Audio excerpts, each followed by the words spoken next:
tem muito mais coisa para ser dita. Infelizmente a gente tem um tempo limite para essa videoaula. Quem sabe a gente depois tem a oportunidade de separar os assuntos para poder ser um pouquinho mais específico. Eu separei o assunto equalizador porque é bem importante, é uma coisa que a gente usa muito no nosso dia a dia e é isso que eu queria falar agora. O equalizador dessa mesa são esses 4 botões amarelos aqui, esses 4 knobs, giratórios. O primeiro, e é sempre assim, é o dos agudos. Sempre você vai ver as coisas dispostas na mesa de som assim, agudo para o grave. Aí se eu tenho um equalizador com 4 deslizantes como esse, vai ser agudo, médio e grave. Se eu tenho 5, agudo, médio grave e grave. E assim por diante. É sempre de cima para baixo, do agudo para o grave. Do lado do primeiro knob giratório, vocês vão ver que tem lá o 12 kHz, 12.000 Hz. Significa que eu estou trabalhando com as frequências de 12.000 Hz para cima. Ouçam o resultado quando eu aumento. Está vendo como minha voz está ficando bem mais estridente, bem mais ardida? E olha quando eu tiro, eu estou tirando o agudo. Aí vai ficando velado, um som bem escuro. Então é assim que eu vou equalizar. Se eu estou ouvindo determinado som e eu percebo que ele está escuro, está um pouquinho pálido, um pouquinho fechado, eu vou lá e acrescento um pouquinho de agudo. Sempre muito cuidadoso, sempre com muita cautela para eu não exagerar.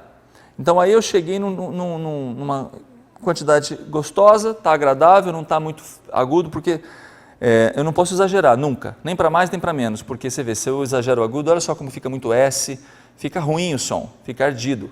E o agudo principalmente é uma frequência que cansa muito o ouvido da gente, então tem que ser bem cauteloso. Cheguei num ponto? Beleza. Como que eu sei quando é hora de parar? A gente volta lá na conversa inicial.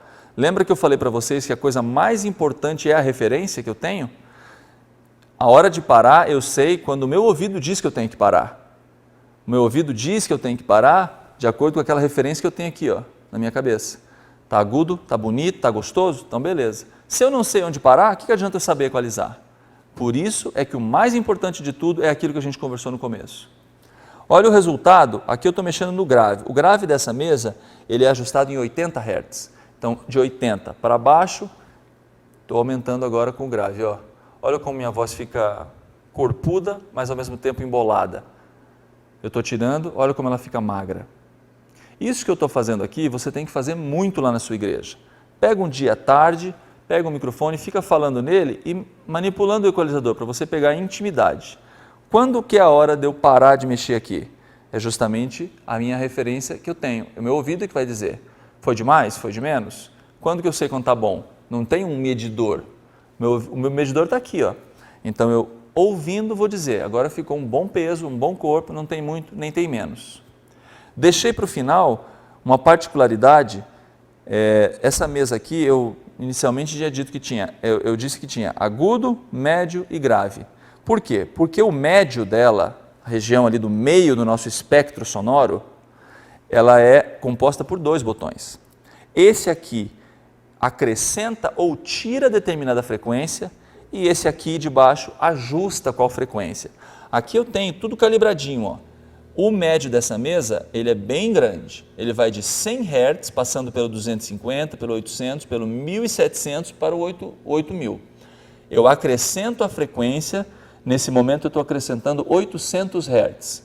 Aí olha só como muda a minha voz. Eu estou fazendo uma varredura, 8.000 Hz, e agora baixando, indo até o 250, 100. Está vendo? Então o que acontece?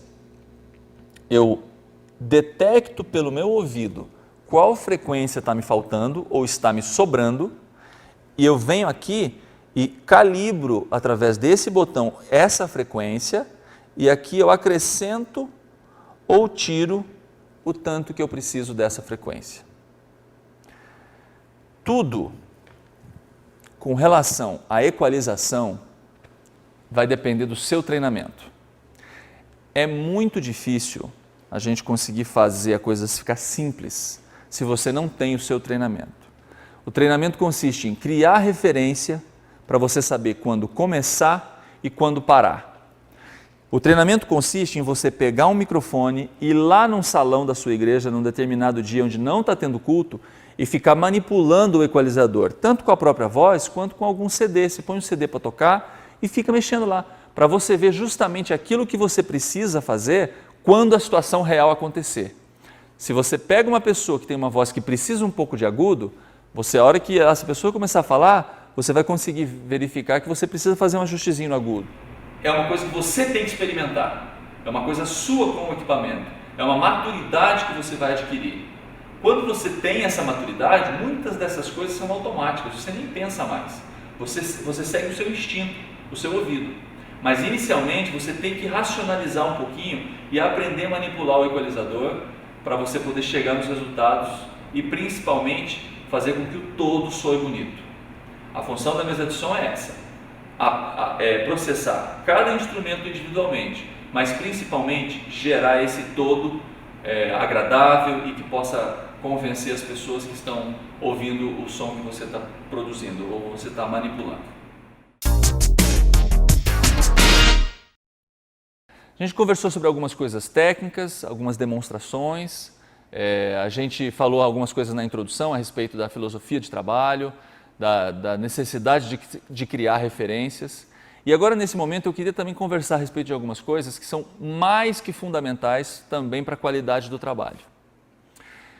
Observando a maneira que as pessoas se comportam, atuando como técnicos de som nas igrejas e buscando um conhecimento maior e etc., eu pude perceber que muitas vezes a grande maioria dos problemas que acontecem não são de ordem de conhecimento técnico. Não é porque a pessoa sabe uma quantidade limitada ou ampla de áudio, de mesa de som, de microfone, que ela atinge bons ou maus resultados.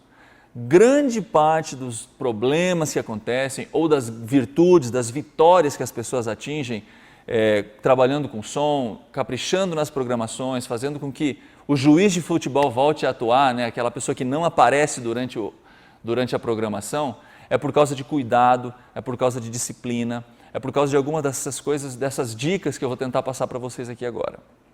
A primeira delas é simples, mas extremamente eficiente. Identifique os microfones que você usa na sua igreja.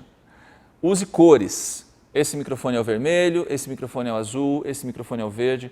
Faça de forma que lá de trás da cabine de som você tenha condição de identificar qual microfone está sendo usado lá na frente.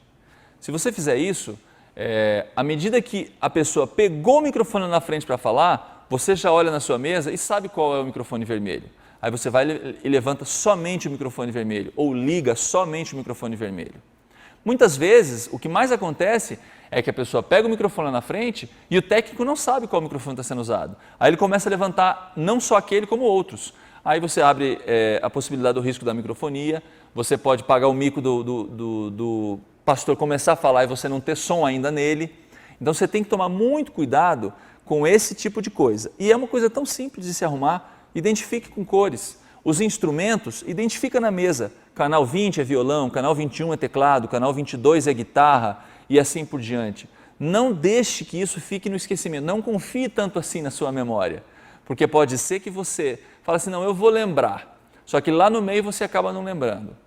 Um outro problema é que às vezes você tem os microfones organizados lá na frente. Você fala assim, não, eu sei que o da esquerda é o 1, o do meio é o 2 e o da direita é o 3.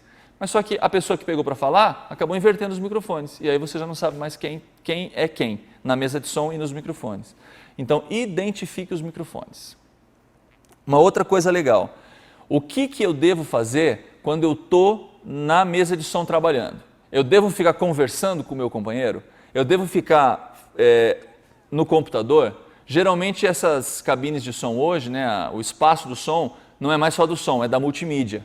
Hoje é muito popular o projetor, né, a gente projetar letra de hinos para cantar na igreja. Então sempre tem um computadorzinho ali do lado. E é comum também a gente ver o técnico de som, que deveria estar prestando atenção na programação, está ali no computador fazendo algum apontamento ou alguma coisa. Às vezes é até alguma coisa útil, eu não estou dizendo que é sempre atividade inútil. Às vezes é útil, mas só que não é o momento adequado. Então é fundamental que você, técnico de som, preste atenção durante a programação. Você não está assistindo, você está participando da programação. A pessoa que está lá na frente, o diretor da escola sabatina, ou então até a pessoa que está passando a lição em geral, ele não está distraído, porque a responsabilidade da programação está em cima dele. A responsabilidade da programação também está em cima de você. Não fique desatento, não fique fazendo outras coisas, não fique conversando. Se você estiver com a cabeça na programação, com o olho no que está acontecendo, a possibilidade de você cometer um erro e estragar, entre aspas, de certa forma a programação é muito menor. Então preste atenção. Você vai ficar atento às cores dos microfones, vai ficar atento ao playback que tem que ser usado naquela hora, atento a qual música que deve ser tocado de determinado CD. Isso me puxa para uma outra preocupação que você, técnico de som, tem que ter, é sua responsabilidade. A culpa é de quem quando você solta a música errada no CD? É sua ou é da pessoa que te falou que o número era errado? A responsabilidade é sua. É claro que pode ser que a pessoa se confunda. O cantor vem te dar o CD para tocar o playback e fala que a faixa que você deveria tocar é a 4. No final você toca a 4 e não é. Aí acontece aquela coisa chata de você ter colocado o playback errado e ter que parar a música para soltar o playback certo. Por que a responsabilidade é sua? Porque você tem que ouvir esse playback antes de apertar play para a igreja inteira ouvir. Você tem que pegar esse playback com tempo suficiente para ouvir ele, de preferência do início ao fim, no seu fone de ouvido, para ver se o playback está bom, se o CD não está riscado, para ver o volume que você vai botar do playback, para ver se não está distorcendo a mesa. Essa responsabilidade é sua. Se você não se colocar numa posição de conforto, de segurança, se protegendo, o erro vai cometer e o erro vai ser seu. Não é do cantor que falou que o playback era errado. É claro que existem extremos, existem momentos onde dá uma correria, você tem que resolver o problema naquela hora. Mas, de regra geral, o que eu quero dizer com isso é que você tem que se organizar como técnico de som. Você tem que moralizar o departamento. O ideal é você conseguir ouvir antes tudo que vai ser tocado, seja um playback, seja um fundo musical. Você precisa fazer com que, a hora que você apertar o play e toda a igreja ouvir, você sabe o que vai ser tocado, você sabe que é a música certa, você sabe que o volume está bom e assim por diante, todas as outras coisas. O meu ponto aqui é que você tem que se organizar, não pode deixar sopa para o azar. É um ditado, né? Porque muita coisa, quando você está mexendo com tecnologia, muita coisa pode fugir do seu controle sem você querer. Então você tem que ter a maior parte das coisas no seu controle, na sua segurança, para você poder cometer menos erros. Já falei uma coisa aqui que também funciona contra a microfonia. Você identificar os microfones para que você não levante o microfone errado. Se você levanta o microfone errado e ele está posicionado no lugar que é propício a dar microfonia, é claro que vai dar microfonia. Você levantou o microfone que não era para ter levantado. Se você tem tudo indicado por cores, tudo mapeadinho, você vai sempre levantar o microfone certo e a possibilidade de microfonia vai ser muito pequena. Quando eu estava falando de equalização, eu falei mais um tópico, tomar cuidado com as quantidades ao mexer no equalizador. Sempre muito cuidadoso, muito sutil. Se você coloca muito agudo, por exemplo, num determinado microfone, pode ser que você tenha uma microfonia de agudo, porque o agudo ficou tão alto que começou a realimentar. Então, microfonia. Primeira coisa, você tem que trabalhar com a causa e não tratar as consequências. Ajuste a causa. Posicione melhor o seu equipamento, calibre bem o seu equipamento. Gasta um tempo no domingo lá, ajustando o perfeito volume do microfone, até onde eu consigo ir aqui com esse canal antes de ter algum problema. Procure ajustar todas essas coisas que a microfonia provavelmente vai parar de perseguir a sua vida. Existem alguns equipamentos, o Feedback Eliminator, tem algumas coisas assim que de certa forma funcionam. Mas eu particularmente não gosto de usar essas coisas, esses eliminadores de microfonia. Porque eles, além de tirar a microfonia, eles também começam a tirar partes boas do som. O seu som vai começar a ficar meio sem graça. Então, só use isso em último caso e procure convidar uma pessoa bem especializada, com boa experiência, para calibrar esses equipamentos. Eu tenho certeza que se você posicionar as coisas direito, do jeito que eu coloquei naquele desenho ali atrás, e tomar cuidado na operação, a microfonia vai parar de ser um problema na sua vida. Gente, o assunto do áudio é um assunto muito vasto. É difícil a gente conseguir, com poucos minutos, com uma hora e pouquinho, conversar sobre tanta coisa que a gente tem que conversar. É por isso que desde o início eu mencionei que essa videoaula ela serve para te dar tirar a nuvem da sua frente, para clarear o seu horizonte. Isso aqui é mais uma coisa para fazer você buscar conhecimento do que para te agregar conhecimento. É claro que algumas coisas práticas e úteis a gente conversou aqui, a gente procurou tirar um pouquinho do desconhecido para vocês, mas que isso aqui sirva muito mais para você se despertar um técnico de som do que qualquer outra coisa. Busque conhecimento, um curso, uma revista, um livro, qualquer coisa que possa te trazer novidades, trazer novas informações. Falei dos manuais, procure ler manual, é fundamental isso, se você quer aprender alguma coisa nova. Não ache que o básico é suficiente, tente sempre crescer. Lembra, você é um semiprofissional, você não está provavelmente sendo pago ainda para ser técnico de som da sua igreja, mas trabalhe como se aquilo fosse o seu ganha-pão. É fundamental que isso aconteça para você conseguir atingir objetivos, para poder realizar bem o seu trabalho. Eu vou deixar aqui 2 contatos, vou deixar o meu e-mail e o meu perfil no Twitter para você, se você tiver alguma dúvida, quiser trocar alguma ideia.